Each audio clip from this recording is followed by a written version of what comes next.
Hakotoni model bokhara Narendra Modi jini bichi cukup pungmano toye BJP ni bokhakte talchani tangbotang yago naharjaka a tangbotang ni bedek ngino buri borjola longkamora community holo kaisa nangkuma koklam panda songsajaka a sali pandao majaka kecham MLA Dr. Dilip Kumar Das Kendra Montri Protima Bumi no khobite kubuni tangfangkraro a salo koktumna rimbuskango Kendra Montri Protima Bumi shaka প্রধানমন্ত্রীনি সামং খলাইতেনি OBC চুকুও যে হামক্রানি সামং খলাইকা আবনি report card লুকরনি Thani ফুনুকনানি তে যত beneficiary rock সেপসাপ মানখা বড়বাই কগলাম সালাইনানি আবনি লগি বসকাঙ্গ June তালনি নৈচি Simi থামচি সালমারি জরা knock নগ থাঙ্গै অ সামং বতাং রংন খলাইজাंनाय আবনি বিসিংতে প্রধানমন্ত্রী নরেন্দ্র মোদিনি যে হামক্রাইনি সামংনো ফুনুগৈ রোজাंनाय তে হামক্রয়নি তৈयै তে তামতাম সামং খলাইজাंनाय তংখ আবরংনব সাইনমানজাंनाय আমরা সবাই জানি মাননীয় প্রধানমন্ত্রীজির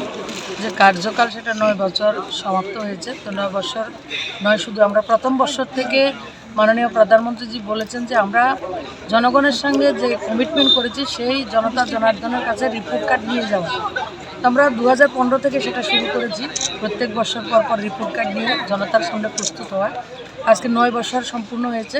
তো জনতার কাছে আমরা রিপোর্ট কার্ড নিয়ে যাচ্ছি এবং আজকে মিটিং টিফিন বৈঠক করারও আহ্বান রয়েছে এবং এই টিফিন বৈঠক আমরা আজকে বরজলা মণ্ডলে করেছি এবং এর মধ্যে আমরা 9 বছরে আমাদের সরকার কি কাজ করেছে এবং বরজলা মণ্ডলে এটার কি বেনিফিট আমরা পেয়েছি তা নিয়ে আলোচনা আমাদের এবং আগামী দিন 30 তারিখ পর্যন্ত কি ভোটারদের সঙ্গে সম্পর্ক থেকে শুরু করে 20 তারিখ থেকে 30 তারিখ পর্যন্ত ঘর ঘর আমরা মানুষের কাছে যাব, কে কী পেয়েছে এবং মাননীয় প্রধানমন্ত্রী যে কাজ করেছেন, যারা বেনিফিট পেয়েছে তাদের সঙ্গে কথা বলা এবং আরও কি সাজেশন রয়েছে সেই নিয়ে আমরা আজকে বৈঠকে বসেছি এবং আগামী 20 তারিখ থেকে 30 তারিখের মধ্যে আমরা সব মণ্ডলেই জনসম্পর্কে আমরা বেরোবো।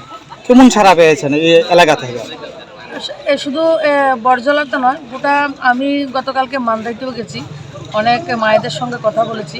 সবাই মোদিজিকে যখন জিজ্ঞেস করি মোদিজিকে 2024-এ চাই, সবাই বলছে চাই, মোদিজিকে চাই এবং আরও বেশি সমর্থন, আরও বেশি আশীর্বাদ দিয়ে মাননীয় প্রধানমন্ত্রীজিকে তৃতীয়বারের জন্য প্রধানমন্ত্রী নির্বাচন করা হচ্ছে মূল লক্ষ্য। আর আমরা যারা ত্রিপুরাবাসী এবং নর্থ ইস্টবাসী, আমরা সবাই বুঝি যে নর্থ ইস্ট থেকে প্রাকৃতিকভাবে সূর্য উদয় হয়, কিন্তু উন্নয়নের সূর্য উদয় 2014 সাল থেকে শুরু হয়েছে।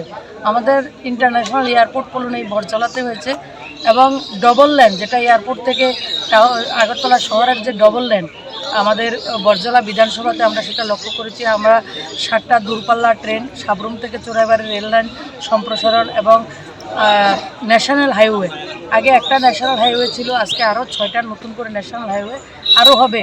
যেমন মাতাবাড়ি থেকে সোনামুড়া মেলাঘর ভায়া যে রাস্তা শ্রীমন্তপুর পর্যন্ত যাবে, অনেক কিছু আমরা পেয়েছি এবং মোদিজি প্রধানমন্ত্রী হওয়াতে সেটা সম্ভব হয়েছে।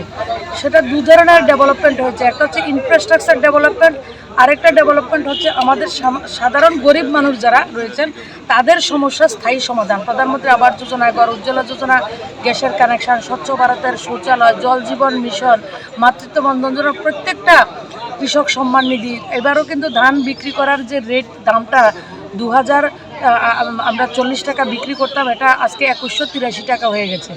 তো এইভাবে যে ডেভেলপমেন্টটা হয়েছে, দু ধরনের ডেভেলপমেন্ট, সেটা হচ্ছে ব্যক্তিগতভাবে একটা হয়েছে, আরেকটা হচ্ছে ইনফ্রাস্ট্রাকচার ডেভেলপমেন্ট, যেটা আমাদের এয়ারপোর্টও হয়েছে।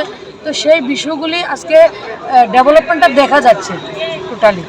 আচ্ছা, আরেকটা প্রশ্ন,